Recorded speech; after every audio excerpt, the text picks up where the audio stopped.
What's up mga random tutorials, and ngayon i-release na natin itong gamit nating application para mag-snip ng mga wifi password sa ating computer. So ito is yung mga parang history kung saan nag-connect tong laptop na to sa mga wifi. So ma-access natin yon.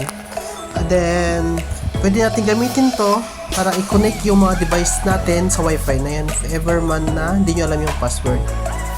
So kukunin nyo lang naman lahat ng recently wifi password na nakonektahan ng laptop na ito.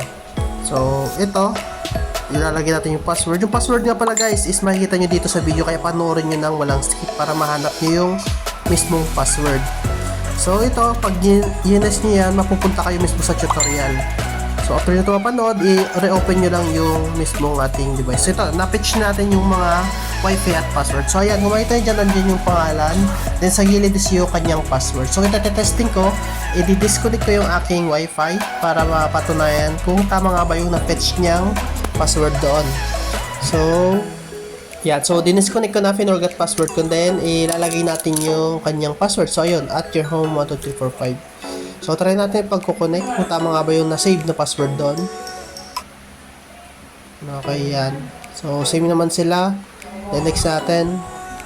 And ayan, so connected na siya, means to say tama yung mga na-fetch na password doon. So pwede rin gamitin yung mga ibang password dyan para communicate sa ibang wifi. So ganyan na lang, goodbye.